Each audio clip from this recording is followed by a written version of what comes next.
Guys, for being late, but we had some vacation stuff to get paid and all that good stuff, so that we're set for the celebration. So planes, trains, and automobiles, right? Had to go do some of that. And then I didn't realize, but it was we were having some had to do that because we can't take a chance of missing out on what we need to do. But so we are going to talk tonight, and let me put my graphic. Where's my graphic? My goodness.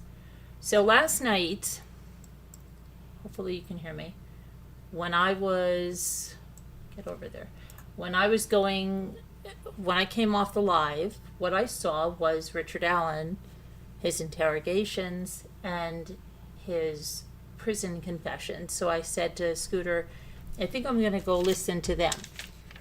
So between last night and today, when I was doing work, because you can listen to the phone calls when you're doing other busy work, right?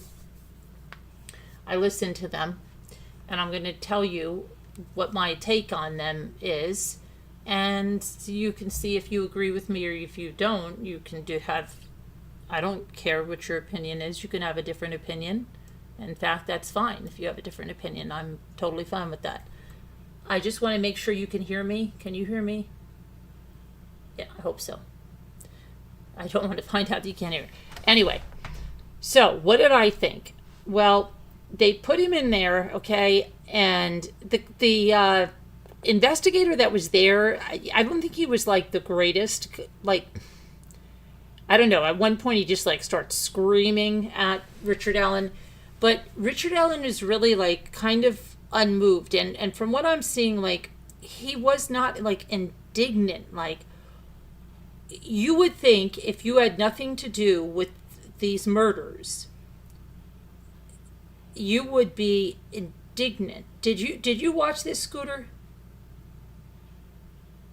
Different. Okay, so did anybody here watch this? Did anybody watch Richard Allen? Today's my parents' anniversary.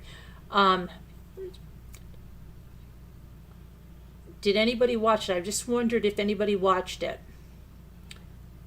Because if anybody wants to call in and they watched it, you can. But here's my take on it. He's very calm. He's very calm, and it's snowing outside. You wouldn't even believe that we have like literal snow on the ground now. But he's very calm, and what's more than that, he's basically telling this guy, like, well, you, like, kind of embarrassed him. You spoke to my coworkers. You spoke to things. You've already changed, like, the trajectory of my life, and, you know, it's over. In other words, it's over. And he's like, yeah, well, I think it's over because you killed these girls. No, you wouldn't say things. Okay, just imagine somebody comes flying into your house or wherever and says, Gail, I'm going to use you as an example. Gail, get out in the car with us. We just got some evidence from your house that you killed 2 people that were killed years ago, unsolved, and now you're going to come down to the station with us. If you didn't do this, you're going to be beside yourself, probably saying a million things, but what are you talking about? He is so calm. And he's basically like, well, you know, if you're going to arrest me, just arrest me. You just want me to confess to something I didn't do? But he's not like, just not the reaction. Almost, yes, almost like, great, I wonder what got me caught. Even when they leave the room, he just like, And then when they finally bring his wife in, okay, because he's like saying he didn't do this. They say, look, we got your gun. It's not just like your gun. This bullet is from your gun. Your gun is there. You say you didn't give your gun to anybody. And at one point they're trying to say, well, maybe you helped someone, and what was your part in this? But it's just weird. Like, all these people that think Richard Allen is innocent, I want to know what they say about this. Like, because he doesn't act like an innocent man in there. And then his wife comes in, right? And he goes, oh, he hugs her, and he's like, don't worry, it's going to be okay. And then at one point, the wife there, the investigator starts screaming,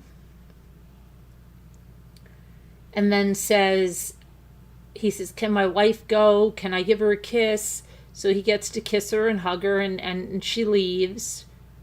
And she's like pretty calm. And he goes, I didn't do this, right? Like, you couldn't see me doing this. But she doesn't, her reaction is kind of strange, because it's not like, oh my gosh, of course not. It's weird, okay? It's weird. I feel it's weird. That's my opinion. It's weird. I wish somebody watched this, because I'd like to get someone else's take on it. But to me, it's weird. Then there's these calls, okay? So the next thing you start to see after you see this interrogation through, they did DNA on him, and they take him to the jail, and then these jail calls start. And he's calm as a cucumber in these jail calls. And he's like, Kathy? Yeah. I did it. And I did it. She's like, no, they're messing with you. They're messing with your meds. They're messing with your head. No, honey, I did it. I did it. I just want to know now if they give me, I don't know, if they give me the electric chair or what. I just want to know if you're going to be there for me. Do you still love me? That's all he wants to know from his mother to his wife. And he makes numerous confessions. He said he killed Libby and Abby. They keep telling him no. His mother tells him not to talk about this. But when he's on with the wife, he keeps saying, no, I did it. And he's very matter of fact. Very matter of fact. Yo, I did it. Why are you? Because I did it. Because I did it. So when the investigator had him there, he's like, well, did you see them on the bridge? He was saying, no, I didn't see them. No, I didn't know about this. I didn't even have my gun on me or so. I really wish somebody watched this. Did any of you watch this? I would think Scooter would watch this. Where are all the Delphi people? You've heard those calls, right?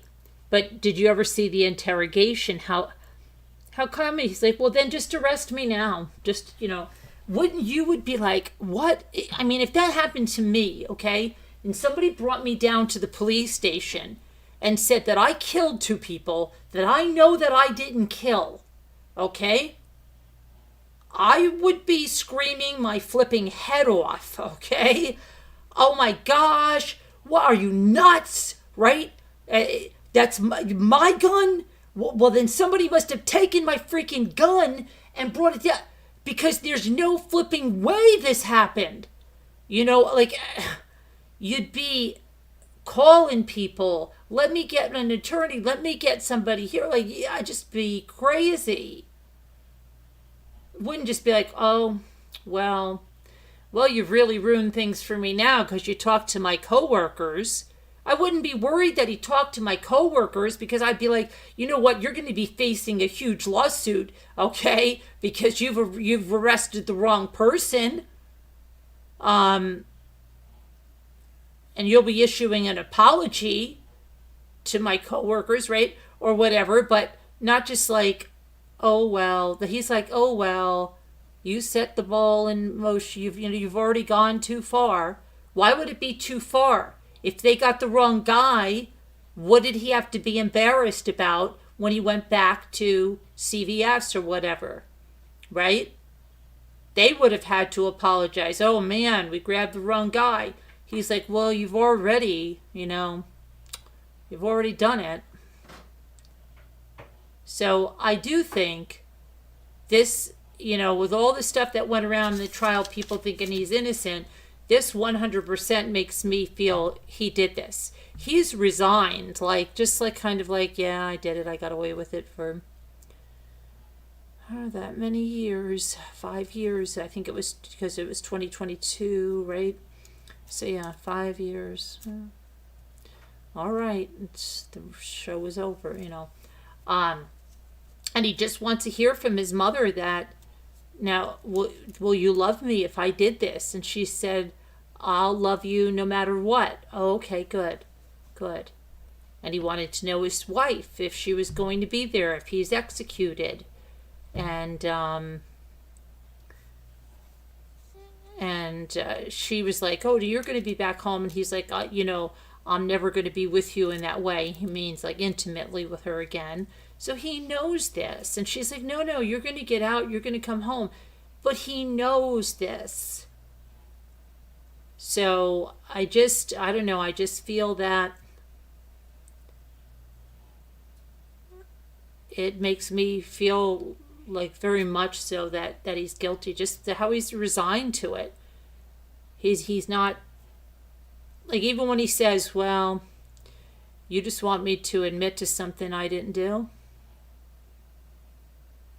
It's like not even said with any passion or anything. Like, you would be horrified, right? And he'll say like, oh, even my wife thinks I'm not like, my wife would tell you I'm not capable of this. See, but that's not saying much. That's saying that, like, he's fooling everybody. My wife would tell you I'm not capable of this. He's not saying he didn't do this. He's saying my wife would tell you I'm not capable of something like this. Because he hides that. So, but otherwise you would just say, oh my gosh, like, what in the world do you think I did this? That is disgusting. They're my daughter's age or whatever. I looked for those kids. I've been looking everywhere for those kids. I was there that day. Don't you think I've gone through in my mind over and over who this could be or whatever? But you don't hear that from him. You just don't. You just hear him, well, all right, you just want me to, okay, yeah, you just want me to admit to something I didn't do. All right. Yeah, you better just arrest me then. Yeah, guess so. Better just arrest me then. Yep. All right. Well, all right, you kind of went too far already. You talked to my coworkers. You embarrassed me. Yeah. Yep. So, I don't know. And I did put in a FOIA request so that we can watch them here, but I just feel that I don't know. I wish there was somebody here that watched these.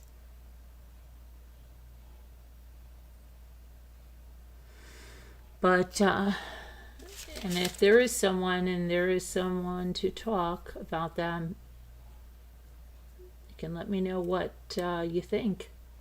What do you think about the phone calls, Scooter? What's your idea with the phone calls?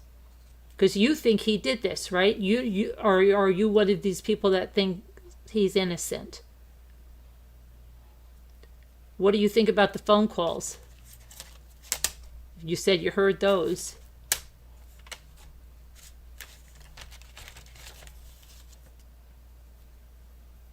Do. What do you think about his phone calls? Do.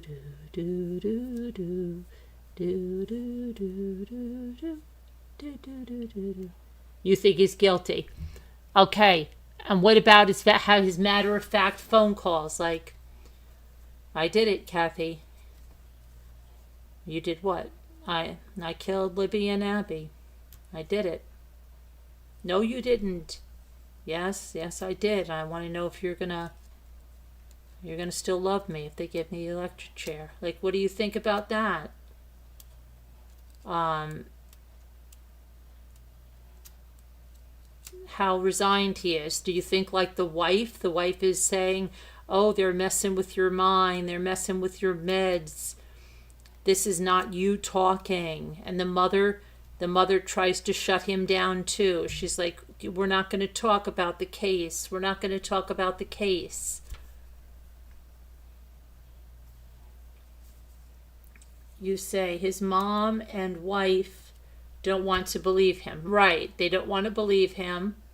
But what do you think about the way he speaks about it so calm like that? Do you think that they're messing with his head and messing with his meds? Or do you think he really did it? And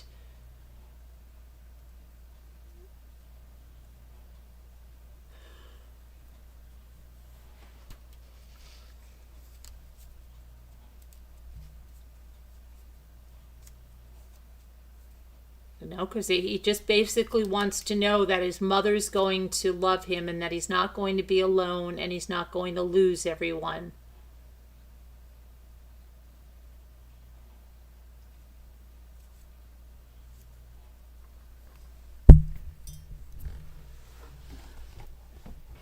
I'm just curious and curious. I'm going to look up something on him right now. I wanted to see something. Richard Allen.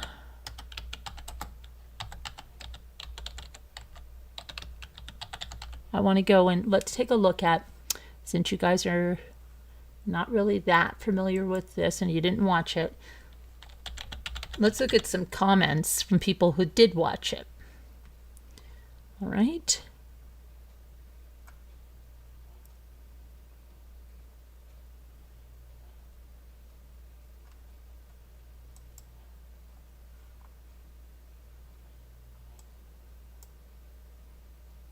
Okay, so let's see here.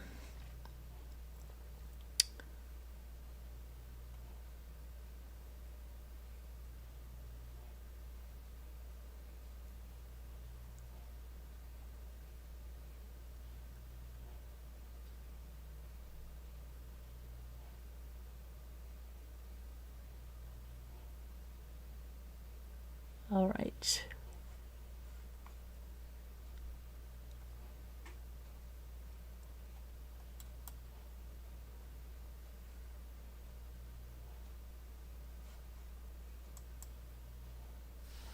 I'm going to pull this over here and let's see what they're saying, okay? Hearing the calls and interrogation for ourselves feels like closing the book. He helped seal his own fate, and for that I'm grateful. This wasn't a man in a psychosis. This was a man who wanted to unburden himself with the blessing of his family. If they had simply told him that they loved and forgave him, it could have spared the victim's family a great deal of additional trauma. He will always be a coward, a weak and disgusting little man. That's exactly how I feel, okay? All these people that were saying all this stuff and he's innocent and that big movement, it was almost like the Karen Reed thing, right? Everybody was like, oh, Richard Allen's innocent. Richard Allen's innocent. He's innocent. He's innocent. And his wife was saying, you haven't heard the end of this. No, this is not the way an innocent person acts when they're accused of murdering 2 little girls. It's crazy. And it's in the interrogation room, so she could say they're messing with his meds, but nobody was messing with his meds in the interrogation room. Okay, so someone said, I still think, let's see here. Let me go and see what anybody else is saying.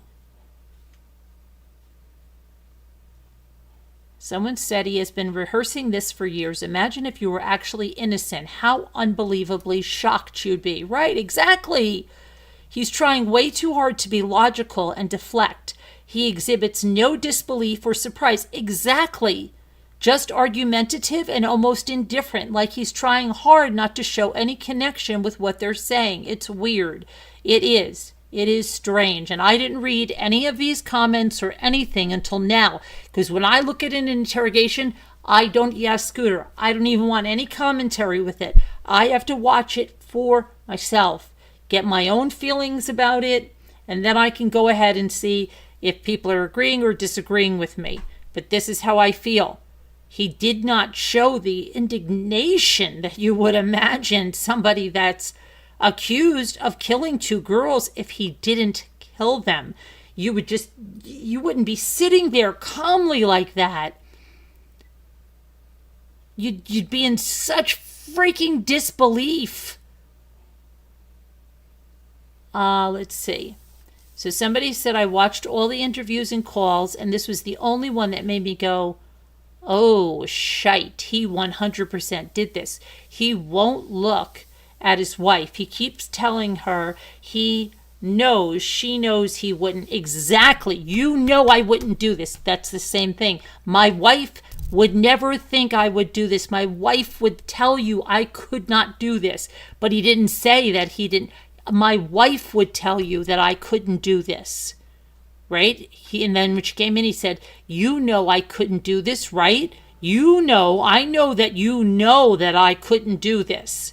Yeah, 100% manipulation. And the way his wife is leaning away from him, right? It's all for the camera. He keeps looking up. And someone said that they agree, and how he wouldn't go over what he told her about walking on the bridge because he knew he was being watched and recorded. The I love you baby is strange. He reacted to the bullet in the memory box too. You know that I know that you know that yeah, exactly. He kept saying to her, you know I would never do something like this. You know me. You know what she never says back. Of course I know you could never do something like this. She never says that. She never says a thing in response. Okay. Or when the investigator is showing him the picture of the bridge guy in the interview, is this you? 3 times or so he asks Richard Allen and looks at the picture. Never says, no, it's not me, tries to deflect. He did the same thing when confronted with the picture of the bullet in the keepsake box. He freezes, doesn't give a reason why the bullet's there. He tries to deflect, just says, okay. He tries his best to put on a poker face with the detectives, but he has too many tells for someone with this. Yeah, it's crazy. He did the same thing when confronted with the picture of the bullet. Yes, he sure did. Great observation. This is what I was seeing. And I mean, I watched this one time and wasn't even I do want to watch it again. But yeah, it just sealed it for me. And I want to see if any of these people that said, oh, he was innocent, say what they say after seeing this. Let's see. Someone else said, I totally agree. You can tell he knows exactly what the detective was getting at, and you can nearly see his mind ticking over. Oh, shite, but he tried to play ignorant or dumb. No explanation as to why that Winchester round, same make and caliber as the one at the scene, was in the keepsake box. He changed his ammo to Blazer after the murders, obviously. He thought he was smart, but he was really dumb. One time he even said something like, if that's a picture from their phone, it wasn't me, even though if it looks like it's me. Also, at one point, they're comparing his clothes and the bridge guy's clothes, and he says something to the effect of, I could have been wearing a hoodie, but he was referring to bridge guy, but talking in the first person. This lady said, my husband paused it and said, did you hear that? He just slipped and admitted he's bridge guy.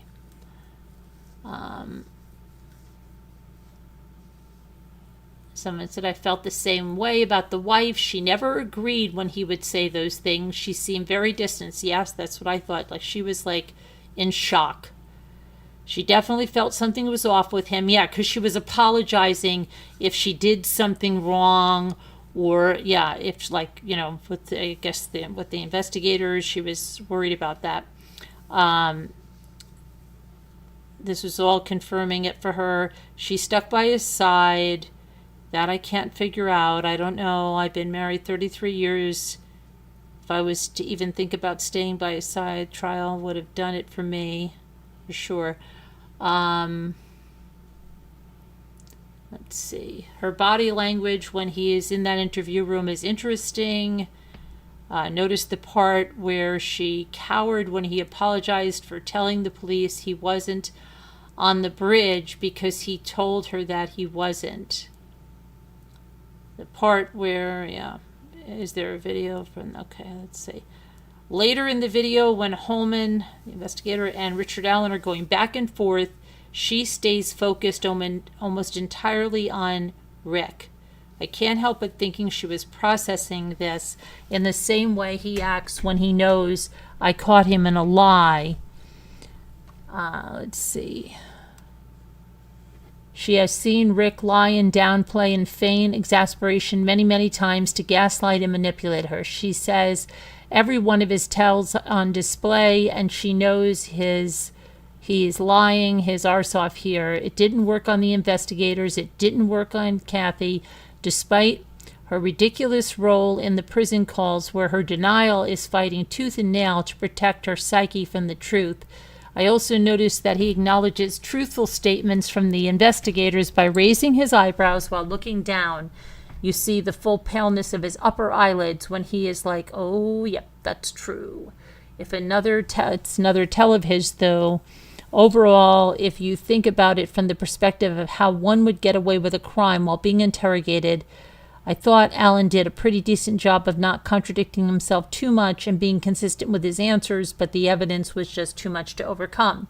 And as I was saying, I've got so much on you, and we're getting more, You did this, you did this. You could have helped me, but you did this. I'm trying to help you.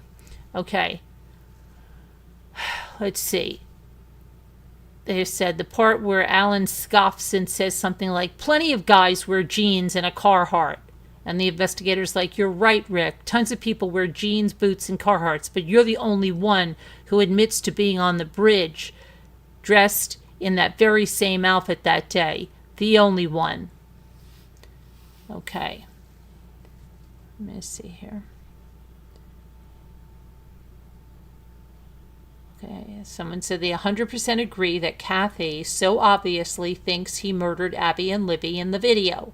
She seems to be looking at him and thinking to herself, who the hell am I married to? Who is this man? Somewhere along the line, she decided to stand by him. Either that, or she just couldn't reconcile in her mind that he really did it. Taking a step back and looking at the whole picture, it's sad that his wife and mother wouldn't allow him to unburden himself of what he'd done. He claimed to have found God and wanted to be with his family again someday in the afterlife. He knows for that to happen, according to the Bible, he needs to confess and repent. But Kathy is not going to let that happen in this life, nor his mother or his lawyers. Okay, let's see. Somebody says, I really don't think he was serious about that at all when his mother tries to talk about God with him during one of the later phone calls. He changes the subject and doesn't acknowledge he said anything. I think he pretends to be religious when it's convenient for him, and making sure they're going to go to church means they'll be prone to be forgiving and supportive of him. Okay, let's see. Let me see. His voice sounds exactly like Bridge Guy, same tone and cadence. Someone said the conspiracy theorists just look more stupid by the day. Yup, and he actually says down the hill in the interview. 100% agree. I saw a different clip of his interrogation, and as soon as I heard his voice, I was certain he was the Bridge Guy, which adds to the confidence that Nick McLeland had. But now it's a huge mystery to me how the people in Delphi did not put two and two together. Okay, someone said the second sketch threw off a lot of people. Maybe they also focused on the distinct hat. The first sketch is pretty striking, but I think the one that is closest I've seen to looking like a perp, the nose-mouth area, is very accurate and unique. I noticed the similarities right away with Richard Allen's mugshot. But I do think the hat kind of obscured the eyes, and he has these big eyes that wasn't captured in this sketch. Not saying there was any conspiracy there. The hat was to obstruct his face, to conceal his eyes by casting a shadow, so it functioned as intended. I feel like people might experience confirmation bias too. No way X would do Y, or perhaps a distorted bystander effect. Okay. Let's see. Somebody said, I know this is an incredibly difficult situation, but Kathy is a whiny disaster. You know why? Because it's this moment, sitting with her partner of 30 years, that she realizes he is probably a murderer. This is the most honest we will see Kathy's emotions in the whole case. Okay, let's see. In case you had the slightest doubt, Richard Allen murdered Abby and Libby. Yeah, this did it for me. Because, you know, like all of these conspiracy theorists, right, they were going on and on and on, and that there's something wrong, there's something wrong. This is 100%. Just, yeah, seal the deal for me. There's no doubt.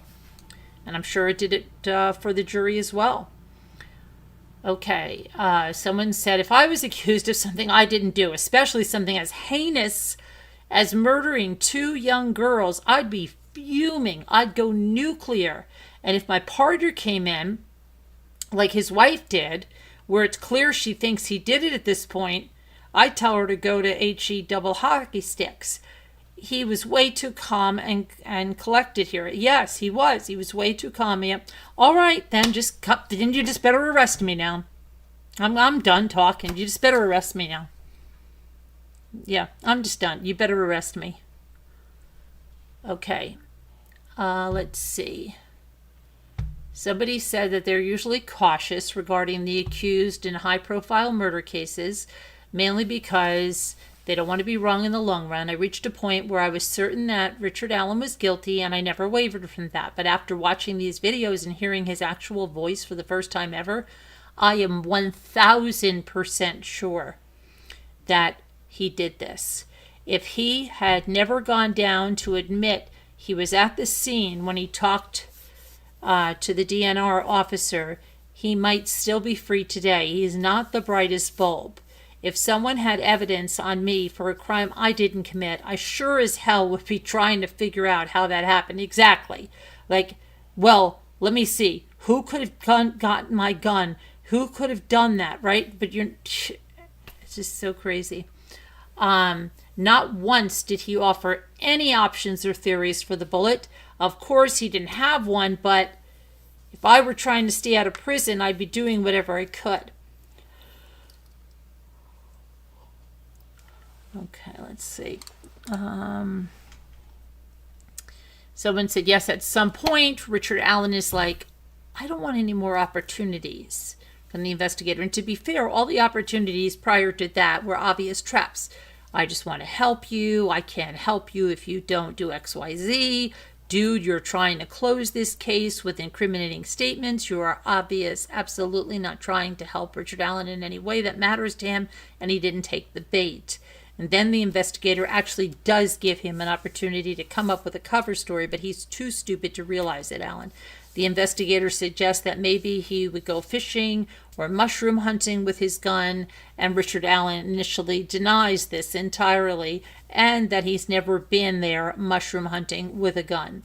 Allen could have said, oh yes, I've been mushroom hunting there many times in the past few years. I always go armed because people get really territorial about their secret mushroom spots. Maybe a round got ejected from my gun in prior years, and that's why a round with the same extraction marks came to be out there. But he whiffs that opportunity badly. Like the investigators gave him an opening to invent an alibi that would have had to explain the cartridge being out there, but This idiot child murderer and SAer blew it. Later on, he sort of says, well, maybe I'd go mushroom hunting and fishing with a gun, but still, he never stopped saying there's no way around from his gun ended up at a murder scene because I doubt that would have saved him, but at least been a plausible explanation for the round being out there. Okay, so let's see. Somebody said exactly. Even his wife believed the bullet was evidence of his guilt. He said 0 to either one of them that would cause them to consider his innocence. He just kept repeating the same thing over and over. I've always wondered how he felt after believing he got away with it for 5 years. Someone said yes, he could have fabricated a story about the bullet, like he tried to commit suicide once and the gun didn't fire, so he saved the bullet. You couldn't invent a million excuses in the time he had. Someone said, did anyone notice him in the second video interview when he told his wife and he wouldn't let go on the search? He says, my wife is always saying stupid shite like that. Okay. When he said, guys, it was exactly like the bridge guy video. He clearly was manipulating his wife, and she leaned away from him, and it's pretty obvious she herself thinks he's guilty. The whole you know that, and I know you know that I wouldn't do anything like that, like this, comments he says to her. He's trying to manipulate her. He's got her backed into a corner, but is completely trying to control the narrative. Saying this, I still can't get it out of my head that she knew the whole time it was him when they released the Bridge Guy video. Maybe I'm wrong, probably am, but they watched the videos of Bridge Guy over and over and over and heard Guys Down the Hill voice. I wondered what the conversations were inside the home in the past few years. Okay, let's see.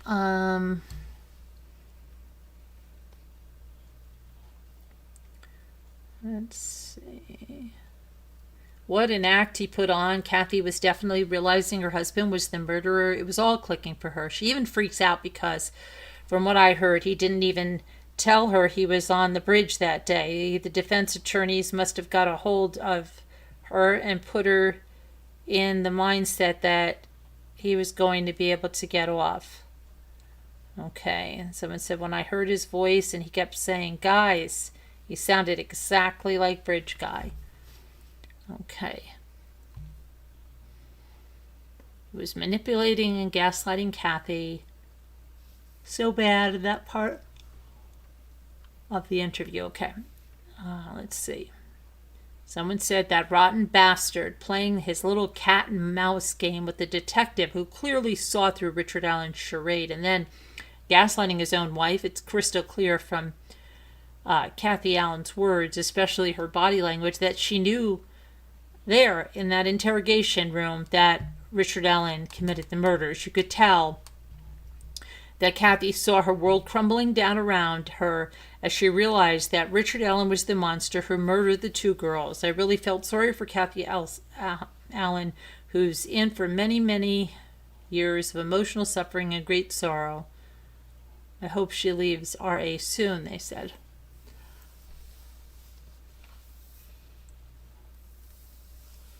And someone said, I used to feel bad for her, but she should have cut her losses in November. Now I don't think she ever will. Somebody said, same. I still feel empathy in that all of this was thrust upon her and she had zero say on it. However, she's had a say in her actions since then, and it's shameful. I understand the love you have for your spouse, but we're dealing with 2 murdered kids here. Not okay, Kathy. Not okay, Kathy. Not okay at all. Okay. See if there's anything else. Someone said, I'm late to the party, but the one thing that stands out for me is how reluctant she is to hug him and kiss him. Later in the video, he has to grasp the sleeve of her coat and pull her to him. She keeps that coat over her arm the entire time.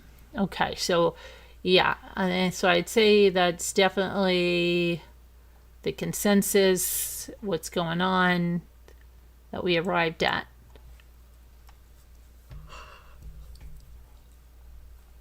seeing if anybody else said something in here while I was doing that. Hi 61. Okay, so more of you, if you're watching on the replay, then weigh in on it in the comments. Okay, now we go to Lori Vallow. Lori Vallow got to do the cross-examination of her brother today and Kay Woodcock. It was so crazy when she was questioning her brother, because she's like, when is the last time you've seen me? And like, he couldn't remember. And then she was like, oh, was it when I was making my green chili enchiladas? And he's like, I don't know. And she's like, you don't know. Like, I can imagine them doing this on Saturday Night Live. But it was really real. She was doing it. You don't know. You don't know about how I make those green chili enchiladas about 10 times a year, and everybody's eating them. Like, it was so crazy. She's just crazy. And what she had Kay Woodcock, she got right off that, because Kay was giving it back to her, even like saying some things about like she wasn't calling her, and she was like, Kay, have you ever seen me conspiring or planning or plotting to kill my husband, Charles Vallow? She's like, no, I didn't see you doing that, but I know the evidence now, or something to that effect. And then she was like, oh, no further questions. But it was interesting. Let's see what else we have right there for Lori. And no, there's no, excuse me, I don't know why I'm yawning there. There's no verdict with Sim and Tilly. And I think it's going to be tomorrow now. So, yeah. Tomorrow and guilty, I'm going to say. I don't know. I was wrong. I thought it would be in today, but it wasn't in today. Maybe they just want to finish out the week, have another lunch. Who knows? I think it'll probably be shortly after lunch tomorrow, or shortly before. Okay, so Lori. Lori's brother was on the stand, like I said, and he told the jury that he believes that his sister Lori was behind the killing of her estranged husband, Charles Vallow. Adam Cox is a witness for the prosecution, and he talked about Charles Vallow's 2019 shooting death outside of okay, let's see here. Cox said Lori's religious beliefs were off the wall and outside of the faith's teaching. He said she claimed to be in the process of transitioning from being a mortal human to an immortal human being, a celestial being. He remembered telling his sister, I don't know if you are crazy, but what you told me is not true, not real. He noted other family members cut off contact with him when he brought up concerns about her beliefs. Lori, who's already convicted in Idaho of killing her two youngest children and conspiring to murder a romantic rival, has pled not guilty to a charge of conspiring with another brother, Alex Cox, to murder Charles Vallow at her home in Chandler, Arizona. Prosecutors say she conspired to kill Charles Vallow so she would collect money from his life insurance policy. She didn't know he changed the beneficiary, and marry her then boyfriend, Chad Daybell, who wrote several religious novels about prophecies and the end of the world. Alex Cox claimed that he acted in self-defense when he fatally shot Charles Vallow, but he died 5 months later from what medical examiners say is a blood clot in his lungs. Alex Cox's account was later called into question. Adam Cox said he traveled to the Phoenix area to help carry out an intervention. He was supposed to stay with his brother Alex, but Alex didn't respond to his calls or text, and he later learned that Alex was staying at Lori Vallow Daybell's home leading Adam to become suspicious that Lori and Alex were planning something. The intervention never occurred. Adam said he later learned of Charles Vallow's death about 2 days after the fact, and he heard about it from a friend who found out online. Adam was questioned by his sister, Lori Vallow Daybell. She's representing herself at the trial. She addressed her brother in the courtroom as Mr. Cox. Her questioning emphasized that she and her brother weren't close touch in recent years. She finished by asking Cox if he personally witnessed her conspiring with their brother Alex to murder Charles Vallow. No, Cox answered. Later, upon questioning from the prosecutor, Adam Cox said Lori Vallow Daybell had told people that Charles Vallow was no longer living and that a zombie was living inside his body. Okay. He repeated his suspicion about Alex dropping out of contact with him and being present at his sister's house on the morning Charles Vallow was killed. They also said, was Alex excommunicated from the church? Yes.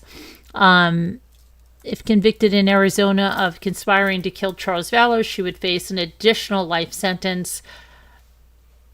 The trial over Charles Vallow's death will mark the first of 2 criminal trials in Arizona for Lori Vallow Daybell. She's scheduled to go on trial again in late May on a charge of conspiring to murder Brandon Boudreaux, the ex-husband of Valerie, why do I keep calling her Valerie?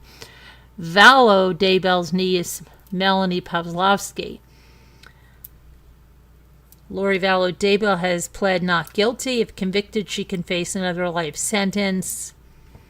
Okay, so we got that. And then we're going to get, okay, Woodcock.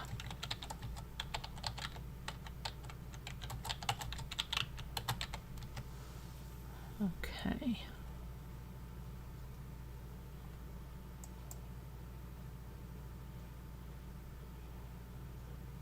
So let's go through some of what happened.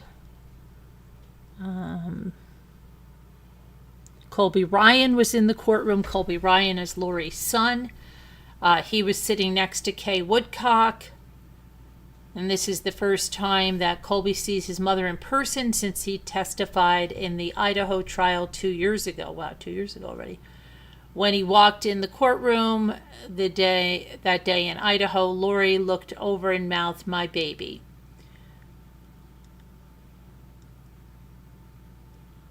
Let's see.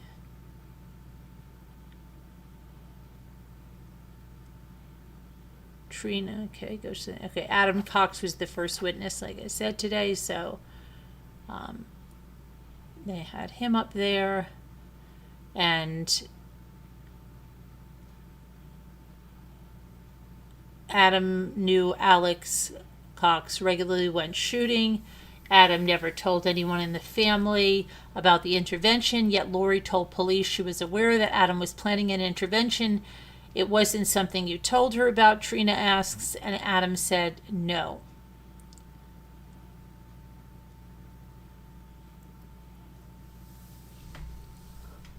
Let's see.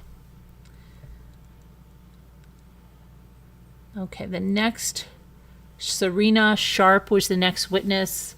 Serena lives in Queen Creek, Arizona. She lived in Connecticut in 2018 to 2019. She moved to Arizona before COVID.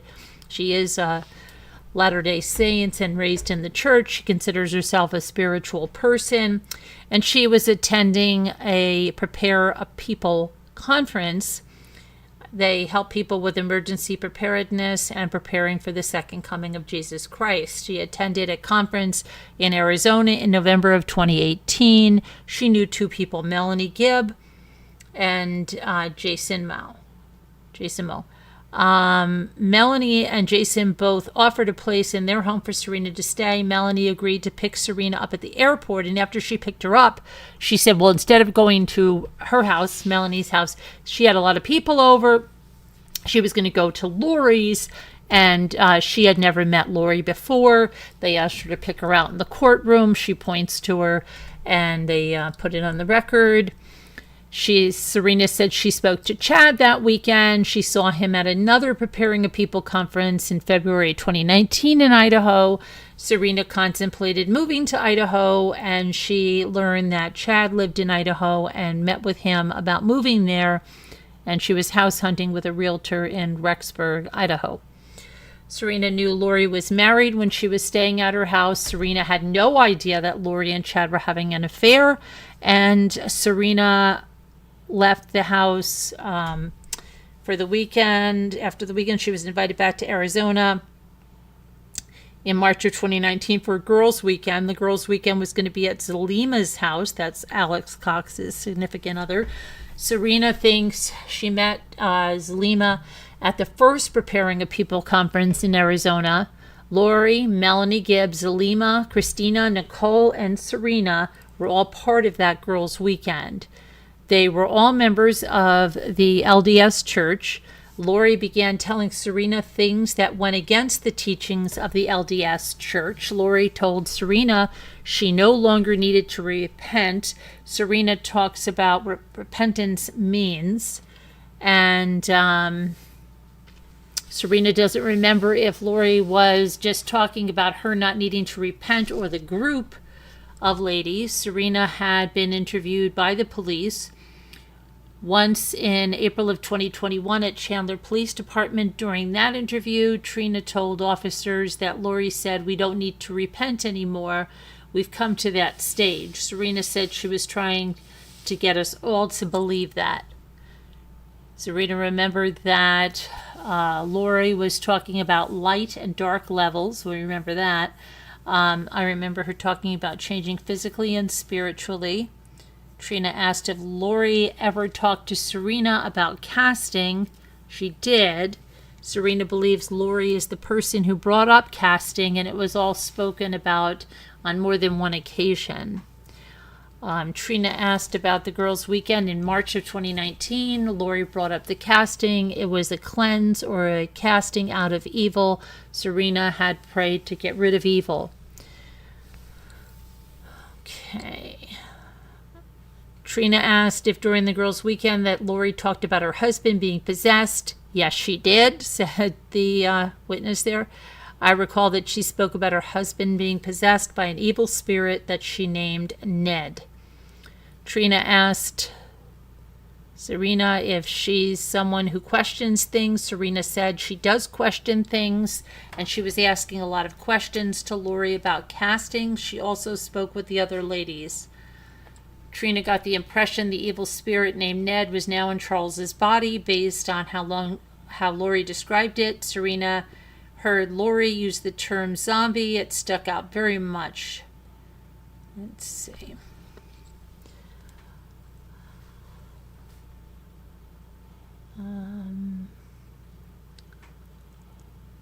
Prior to this, Serena said, I thought a zombie was like a Hollywood thing.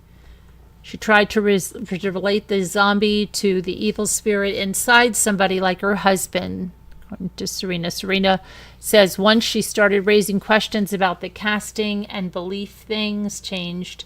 During the group casting, all the ladies came together, and Lori asked for help for her husband because she needed to cast out that evil spirit. She asked to go around the room and everyone take turns casting out to see if they could get rid of the spirit. And then they took a lunch break. Let's see. After Charles died, Serena talked about a girls' lunch that Zulema organized. Lori came to the lunch with her brother Alex. During that lunch, Lori invited the women over her house to talk. She had just lost her husband. She said, I don't know if I was included by accident, but I did go over to her house that night. She had just lost her husband. That's a big deal.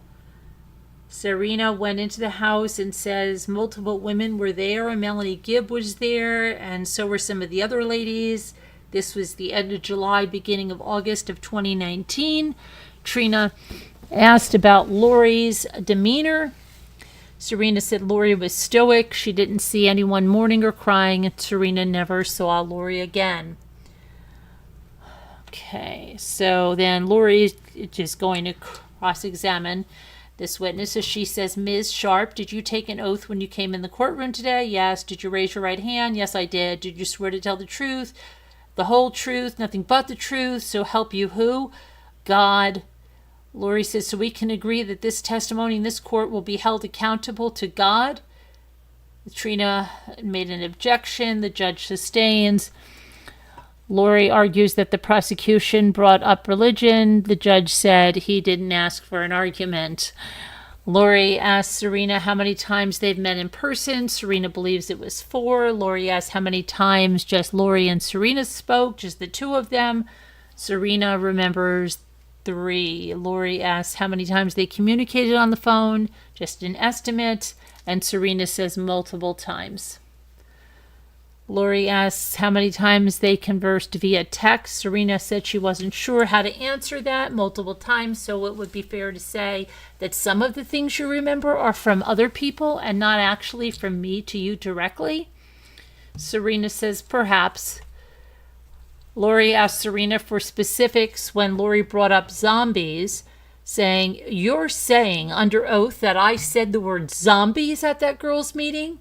Serena said to the best of her recollection, it was on the girls' weekend 2019. Serena said it was 6 years ago. She doesn't remember verbatim. Lori asked if it's possible that someone else said the word zombies. Serena said it's possible.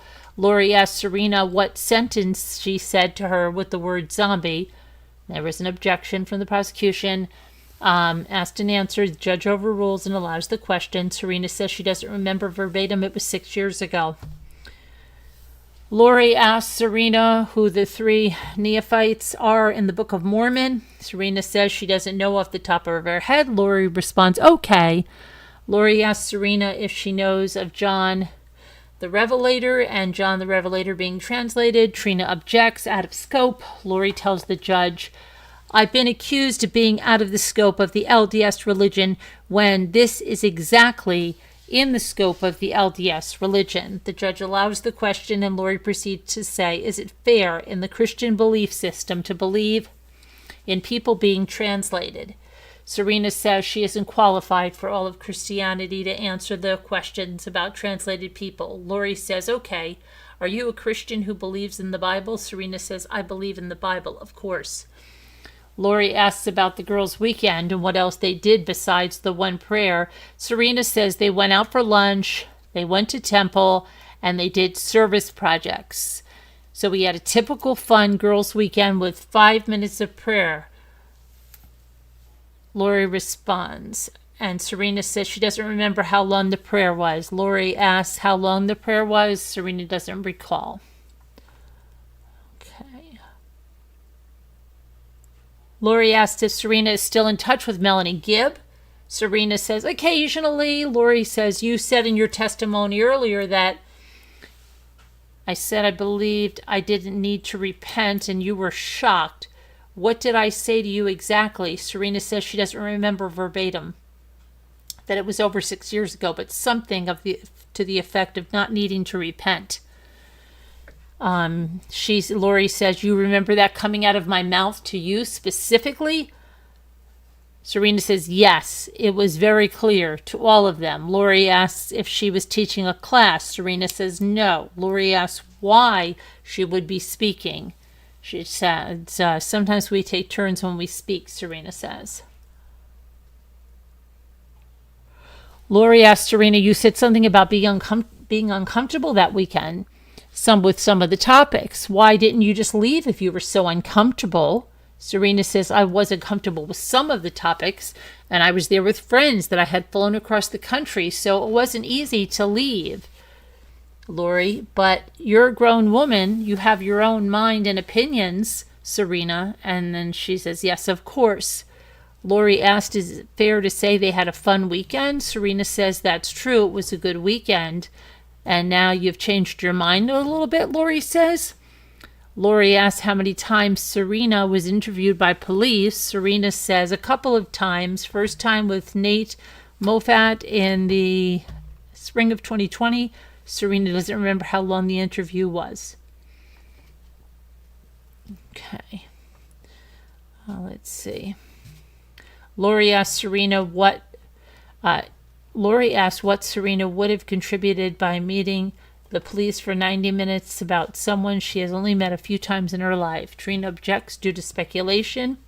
The judge sustains. Lori asks what Serena told police during the interviews. Trina objects to being overbroad, and the judge sustains. Okay, so let's get to... They had another witness, was the Detective William McDonald from the Chandler Police Department. And they went through his history, and he's an expert on cell phone extractions and digital forensics. He's trained on Cellbrite. Let's see. He talks about how they do their job with the cell phones. The warrant was also obtained. The photos are taken of the phone or device. Once the photos are taken, he turns the device on. He needs to make sure it's in airplane mode so no changes can be made. And he attaches the phone to the piece of hardware or software to get the information from the phone. Okay. Phone extraction means they're copying the information from the phone to another device. And that copies the contact list, the text messages, the photos, the search history, GPS, location data. It's all getting copied. When they extract the information, it creates a container file that's like a database type file that without appropriate software would be really hard to piece together manually. Cellbrite system puts all their emails together, all their texts, all their dates, times, everything together. The original files are kept on a server so that everything is in place.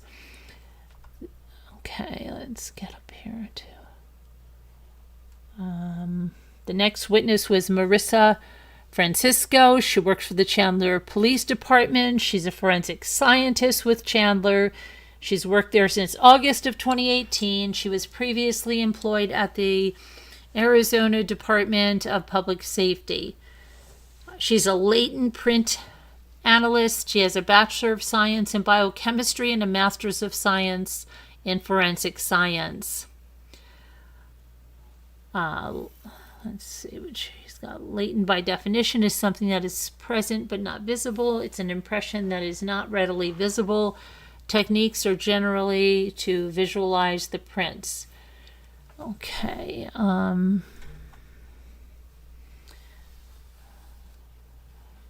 so next, Marissa needs to refer to her notes to refresh her memory. She says at the visible stage, there were no prints that were able to be visually observed on the grip part of the bat. Marissa says she used super glue and recovered 2 impressions that she took photos of. The first print was recovered in the W of the Rawlings word written on the bat.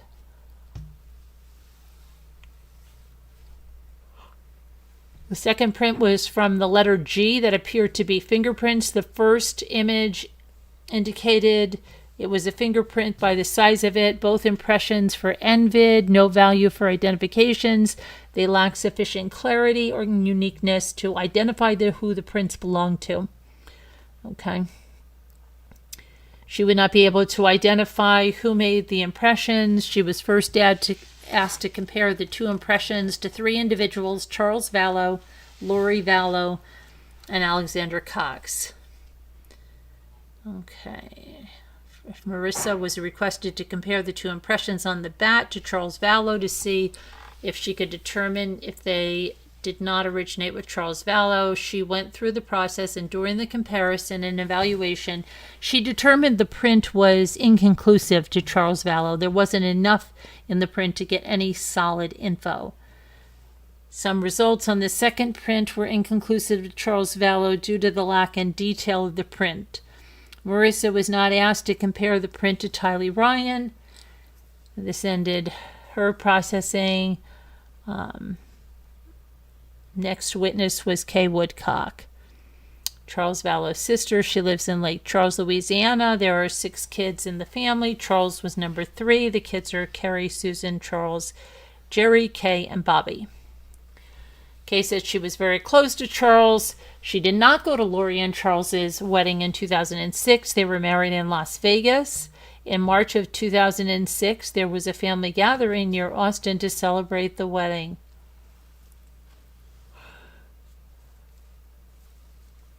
In July of 2019, Colby, Cole, and Zach were all adults. Tylee and JJ were minors. Trina asks if Charles and Lori had any kids together. She says they adopted her grandson, JJ. Charles and Lori adopted JJ in July of 2014. He was 2. He was autistic, born 10 weeks early. He took a little extra care, Trina says. He did, absolutely. In July of 2019, he was 7. Okay. Kay says that Charles was the best dad, always going and doting on JJ if Charles was working out of town. Lori had JJ by herself, so when Charles came back into town, he would take JJ and take care of him 100%. Charles and Lori adopted JJ in July of 2014. JJ was 2. He was autistic and born 10 weeks premature. He took a little extra care. Okay. I think I read that twice there.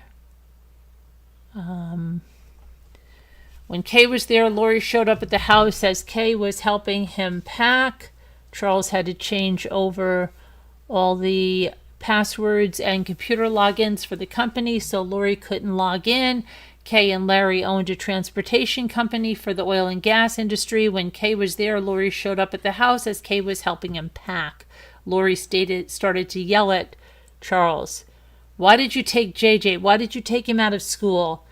This was after Lori had gone for 58 days and didn't have any contact. Charles started to cry. Charles was very soft-spoken, and he was just trying to get a word in edgewise. Finally, Lori settled down a little bit, and Lori and Charles talked for a while. Okay, let's see. Kay said she worked as a hairdresser early on, but she never saw Lori working outside the home. Charles worked so Lori could stay home and tend to the kids. In early February 2019, Charles told Kay he was going to take Lori off as the beneficiary. They talked for maybe a minute and a half. Kay said, okay, whatever. I never really wanted to be that person. Kay never followed up and didn't know she got the phone call. Oh, hold on a minute. Until after he was killed. The last time Kay saw Charles was in July of 2019. He came to Lake Charles for the weekend. JJ wasn't with him. The last time Kay saw JJ was May 18th. Charles texted Kay the night before he was shot. Sadly, he wasn't going to be in Phoenix, and asking how Kay is, just a short text. Kay was shocked and asked Cole if he called Lori. Cole said Lori was not answering. Kay was trying to get out of the nail salon. She called Larry. Oh, hold on a minute. Kay knew Charles was in good hands with Adam in Phoenix because they loved Adam. Kay was at a nail salon with her granddaughter on July 12th when she got a call from Cole saying, "What is going on? I just got a text from Lori and she said Dad is dead." Kay was shocked, asked Cole if he called Lori. Cole said Lori was not answering.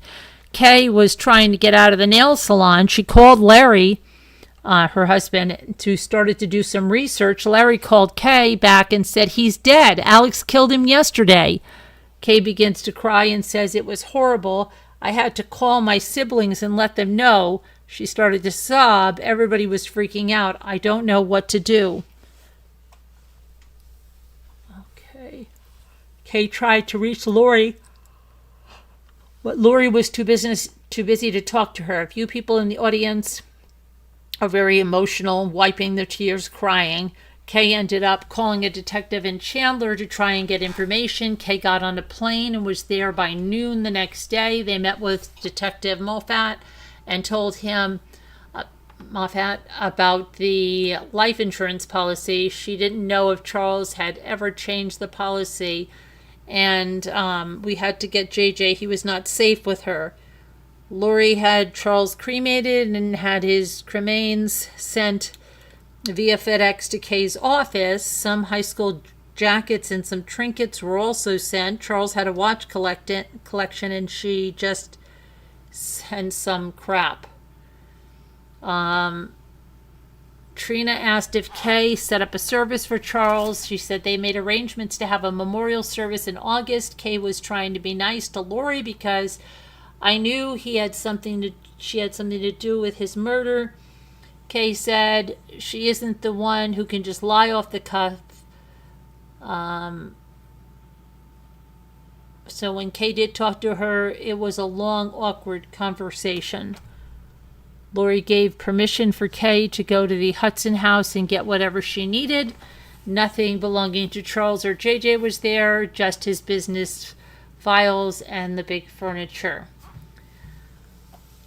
Following week, a lady from Banner Life Insurance called and told Kay that she was the sole beneficiary on Charles's policy. She asked for Kay's address so the check could be sent.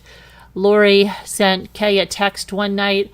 It was a screenshot of the change of beneficiary form with Kay's name on it. She said something to the effect of 5 kids and his sister gets all the money if that's what you want, JJ, something to that effect. Is that why you want JJ? Something to that effect.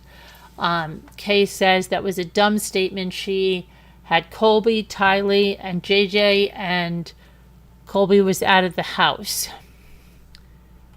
Let's see. Lori had told Kay she could go pick up JJ and bring him back to Texas for Charles's service and then fly him home. When Lori found the change of beneficiary, she said JJ could no longer go to the service and he needed to be with her.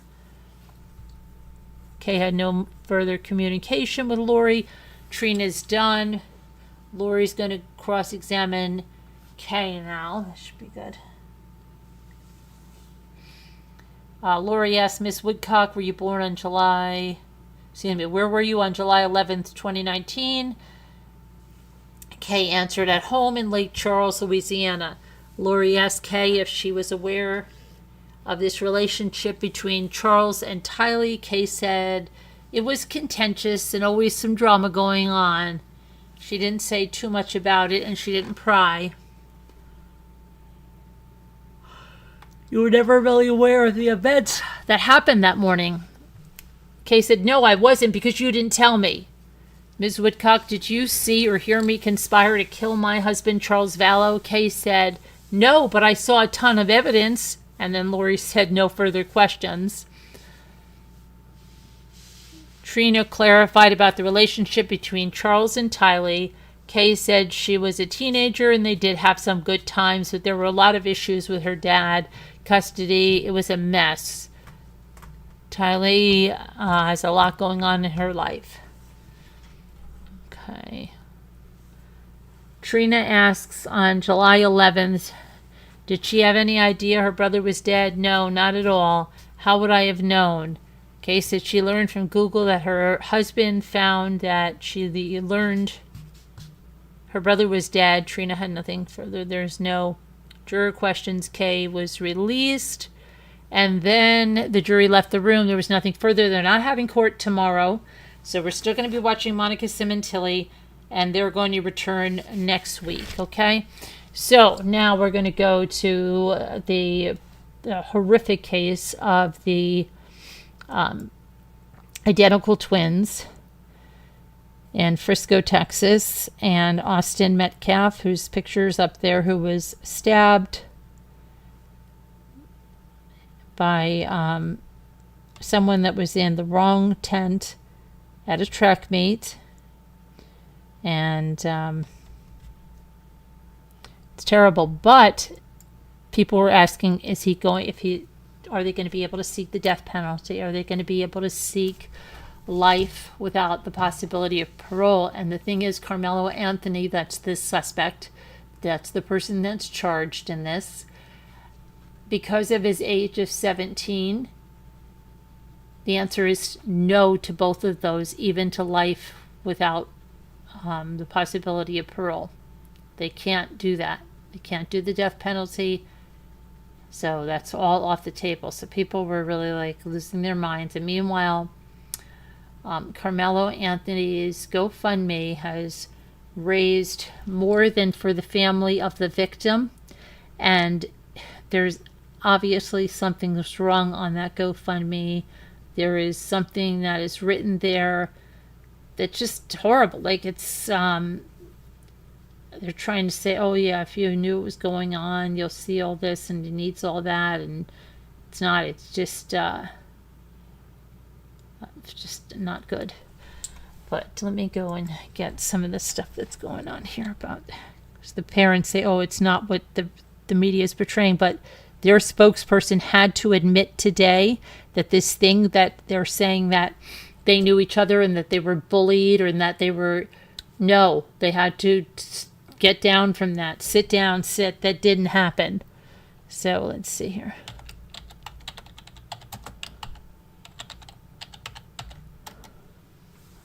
Okay.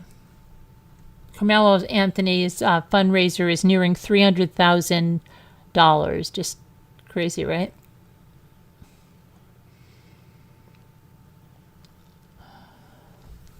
He's got a bond hearing that's set. Let's see what else.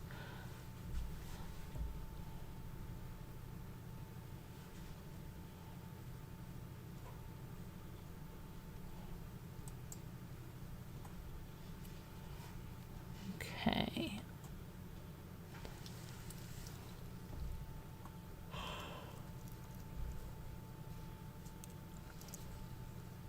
Trying to get to something that's a little bit.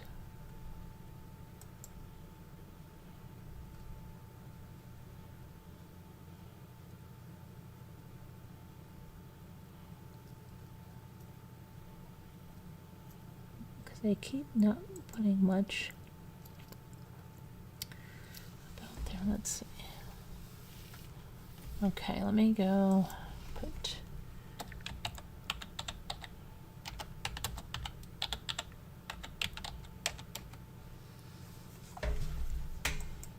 All right, the Texas DA is going to explain. The Supreme Court has said not only can you not seek the death penalty against someone who committed a crime when they're 17, you can't even get them life without parole.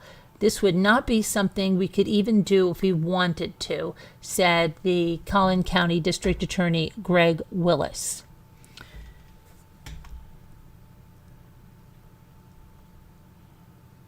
Anthony allegedly admitted to stabbing Metcalf as he was taken into custody, but claimed it was in self-defense.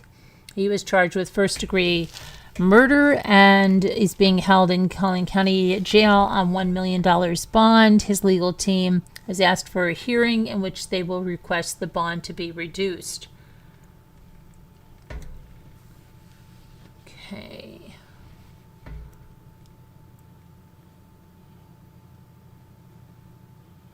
The high emotions behind this case has led to speculation that this trial could be held in another location, but the district attorney believes the jury should be made up of locals.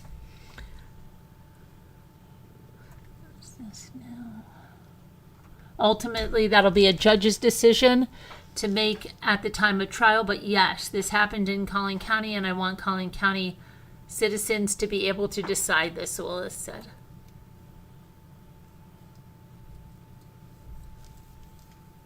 Okay.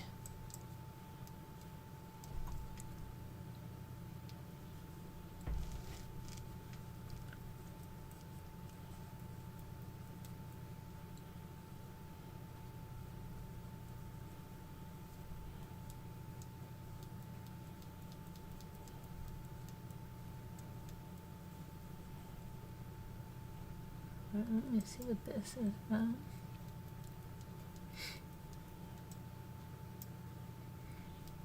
Okay, this one says,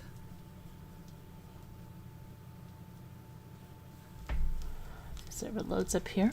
Carmelo Anthony and his family's lawyers released a news statement on Monday following the stabbing death of Austin Metcalf last week.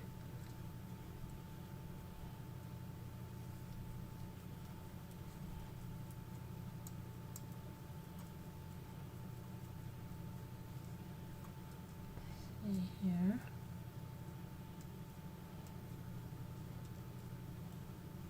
So at least Carmelo and the entire Anthony family are sincerely saddened that a life was lost and offer their condolences to the family of Austin Metcalf. They also call for people to refrain from rushing to judgment until all the facts in the case are out. Carmelo, like all citizens of the United States, is entitled to a fair and impartial legal process, and we are committed to ensuring that Carmelo's rights are indeed protected throughout each phase of the criminal justice system, said the legal team. Anthony's lawyer said they plan to talk with the Collin County District Attorney's Office about reducing Anthony's bond and a better determination of the filed charge. The legal team says it will not make further public statements.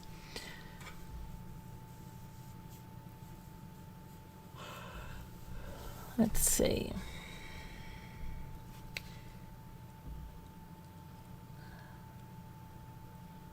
Witnesses told police that Anthony was sitting under the Memorial High School tent and was told to leave. Anthony allegedly told Metcalf, "You touch me and see what happens." One witness told police that Metcalf then pushed Anthony to get him out of the tent, and Anthony reached into a bag and stabbed him. Anthony was arrested and is now charged with first-degree murder, and he is in the Collin County Jail on a $1 million bond. So there we have all that. I'm coming back to the chat now. I know I was gone for a while here.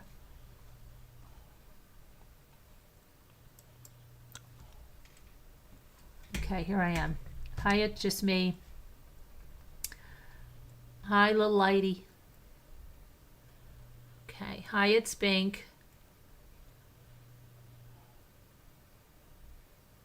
I'm getting a little sleepy, so I'm going to do this. Tomorrow we're going to have a craft night, and then we'll have a true crime after that.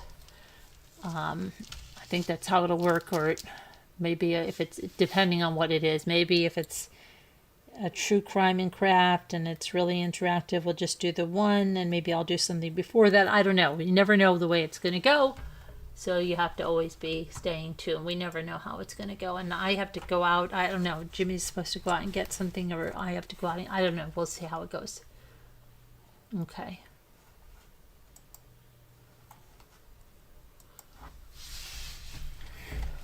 All right, let's see now.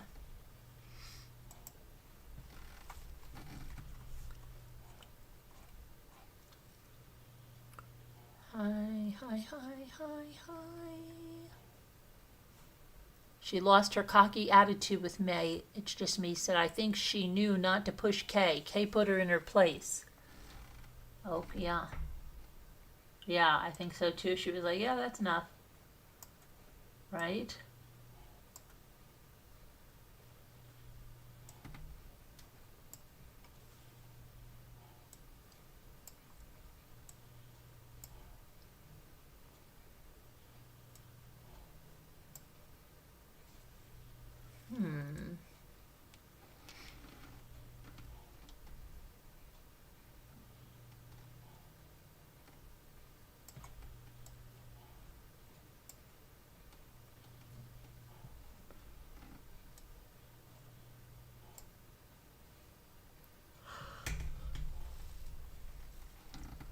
Let's see. Got one more. Fin for fun. Fun, fun, fun until their daddy takes the T-bird away.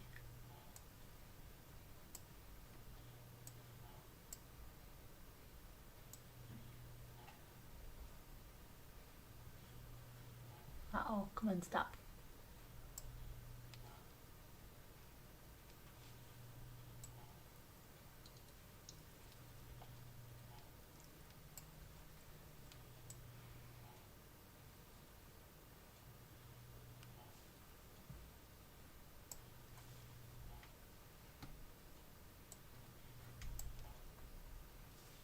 Okay. How about Rin Tin Tin? No.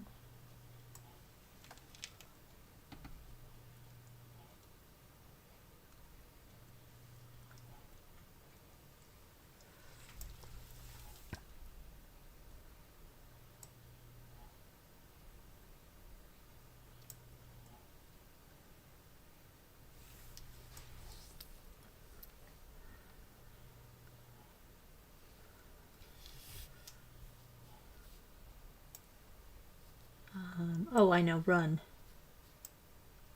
Okay.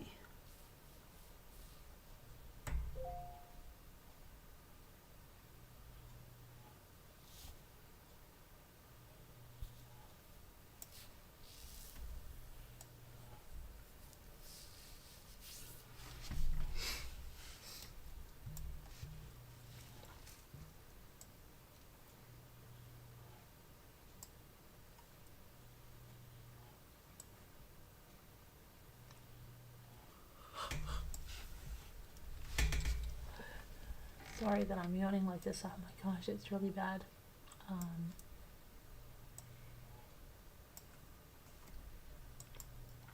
Murder of Crows, are you here? Let's see, who's here? Who's playing the game? Where's Murder of Crows? Murder of Crows, are you playing the game? Okay. What did you say, High 61? Foran? Nope. Nope.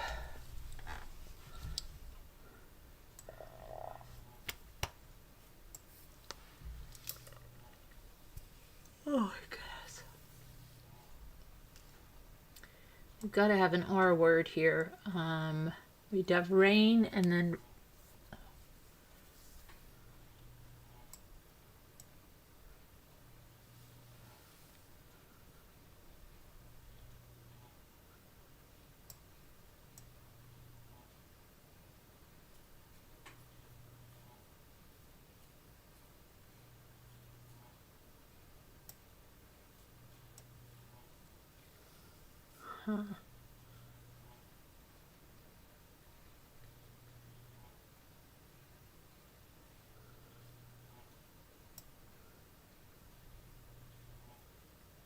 what is it? Unfair? Okay, unfair. That's a good one. That's a good bingo. Very good. Unfair.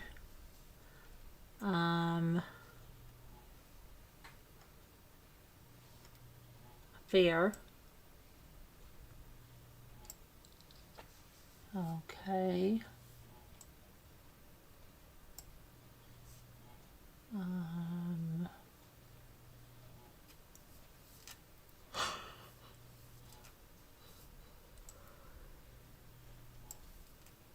Riff. Okay, very good. It's just me.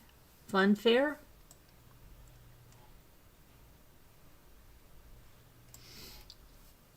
Very good. How about fanfare? Oh no, we can't do that. We need another A. Huh.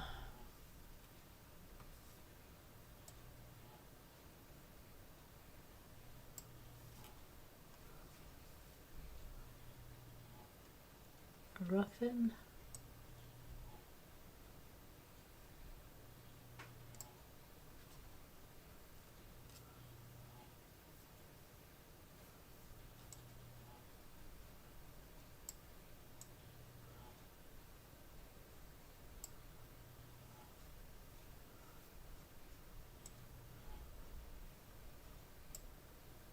There we go. There we did. We did it. Thank you, Hi. Thank you, thank you. Thank you, thank you.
Okay. Let's see.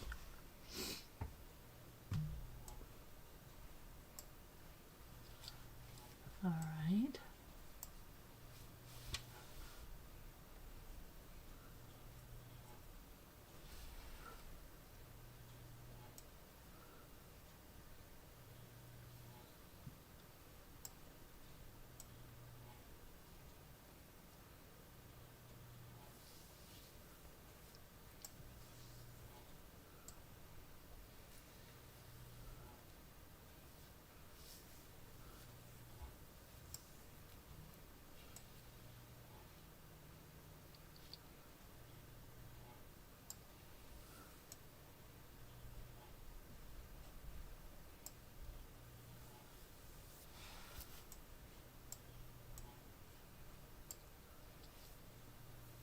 Okay.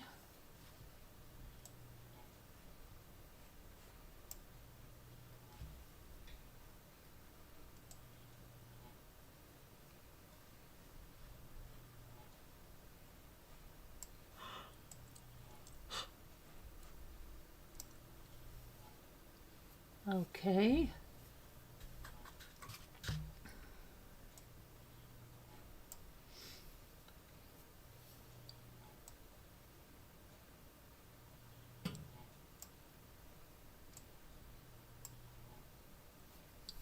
So I put those in already.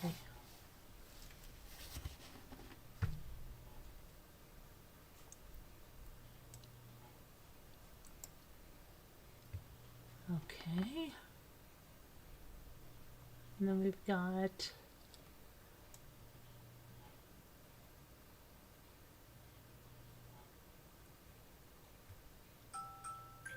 oh, don't be telling me I gotta go to bed right now, because then you're gonna make me really, really tired now.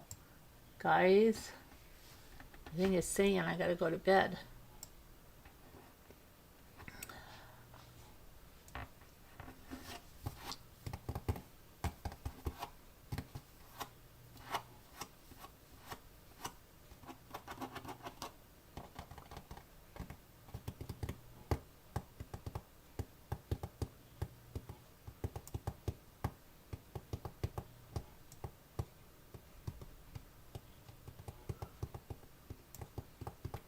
Trying to see which one it could be.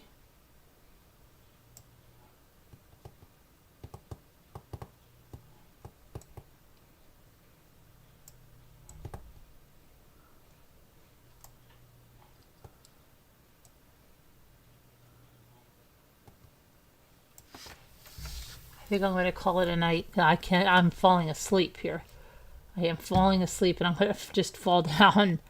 But I'll see you guys later tomorrow. We have a craft night. We might have something before then. We're going to watch for the Monica Simontilli verdict. We're going to watch that. I think the verdict will be here. I think it'll be probably right after lunch, or maybe right before, if they can guarantee it lunch after it. Yeah, they'll probably want to do it before and then have it, if they're still going to be able to go to lunch, and then relax and have a nice lunch with it behind them. But I think we are going to have a verdict tomorrow, and it is going to be a guilty verdict.